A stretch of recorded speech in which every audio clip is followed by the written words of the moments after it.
Dubai क्या सुरक्षित है? क्या दुबई अब पहले जैसा सेफ है? कहा जाता है कि विश्व में सबसे सेफ कंट्री अगर कोई है तो वो दुबई है। लेकिन आए दिन कुछ दिनों से जिस तरीके से ईरान और इजराइल के बीच में जंग छिड़ी हुई है और बीच में अमेरिका कूदा हुआ है, उसके बाद से दुबई अनसेफ हो गया है। आमतौर पर दुबई में वो लोग काम करने के लिए जाते हैं जो प्लम्बर होते हैं, जो गरीब तबके के लोग होते हैं, जो लेबर क्लास के लोग होते हैं। वहाँ पे पेंटर, वेटर, बहुत सारे। लेकिन अब दुबई में जिस तरीके से सुनाई दे रहा है, उसके बाद से हड़कंप मच गया है। वहाँ पे रहने वालों के लिए खतरे की घंटी बज गई है। और जो दुबई सबसे सेफ कंट्री मानी जाती थी, आज के डेट में दुबई सबसे अनसेफ कंट्री मानी जा रही है। इसके पीछे रीजन क्या है, चलिए बताते हैं। ईरान इजराइल, अब ईरान इजराइल की लड़ाई से समझते हैं। ईरान और इजराइल क्यों आपस में लड़ रहे हैं? ईरान बड़ा है नक्शे पे, इजराइल छोटा है।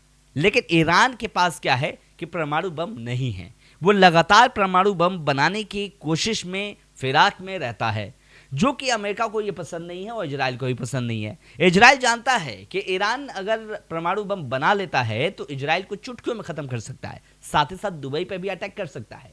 क्योंकि अगर देखा जाए, ज्योग्राफिकल अगर देखा जाए, तो वहां पे क्या है कि ईरान के पास जगह की कमी नहीं है, प्लस में वहां ऐसी सुविधा उपलब्ध है कि आप चारों दिशा में जा सकते हो, दुबई पे भी राज कर सकते हो।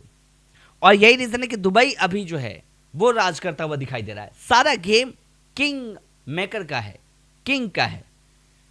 और अगर देखा जाए तो ऐसे में ईरान लीड करता हुआ नजर आता, लेकिन वो तवज्जो नहीं मिली जो दुबई को मिली। दुबई पूरा राज करता हुआ दिखाई दे रहा है।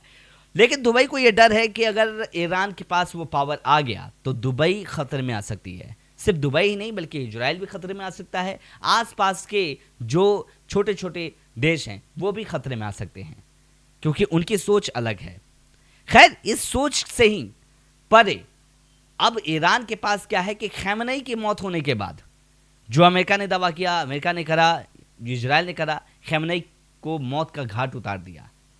तो जरा सोचिए, बहुत सारे लोग कह रहे हैं देखिए दुबई में खतरा है, ये तो तय हो गया ईरान की वजह से। लेकिन अब बात कर रहे हैं कि बहुत सारे लोग जो है इस बात को लेकर कह रहे हैं कि भाई खैमनई की मौत हुई है, नहीं होनी चाहिए थी। भारत में, लखनऊ में, दिल्ली में, कई जगह शहरों में ये जो कुछ तदबे के लोग जो है रो रहे हैं, हाय तौबा रो रहे हैं।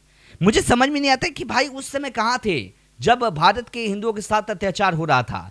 पुलवामा अटैक, पहलगामा अटैक में जब जिस तरीके से धून दिया गया कलमा पढ़ने के नाम पर, उस समय ये कौम कहाँ थे उस समय कौम ये? तो देखिए कि जो मुस्लिम कंट्री है वो ईरान को सपोर्ट नहीं कर रहा है, लेकिन हमारे भारत देश में जो मुस्लिम कुछ समुदाय हैं, मैं सबका नाम नहीं लेना चाहता, कुछ, वो कितने सपोर्ट कर रहे हैं। मैं वीडियो देख रहा था, रील्स, एक बुरके वाली जो लड़की पढ़ने लिखने की उम्र में जिस तरीके से वो भाषण दे रही है, कह रही खैमनई, हर घर से खैमनई। यार क्या लगा रखा है खैमनई भाई? भारत में हो, तुमको लेने देना क्या है? मतलब क्या, किस चीज का लेना देना था? ये बहुत मतलब ये सोचने वाली बात है। बहुत सारे लोग हैं जो हिंदुस्तान को सपोर्ट करते हैं, लेकिन वंदे मातरम कहने में गलत हो जाता है, भारत माता की जय बोलने में गलत हो जाता है। लेकिन खैमनई जो कि हजारों लाखों किलोमीटर दूर, आप समझो दूर दूर तक कोई रिश्ता नहीं है, उसके मौत पर तांडव मच जा रहा है। भारत में, लखनऊ में जुलूस निकल रहे हैं, ये खबरें आ रही हैं। अगर ये खबरें, आई होप कि झूठी हूं, लेकिन अगर ये सच्ची हैं तो बहुत निराशाजनक बात है, ऐसा नहीं होना चाहिए।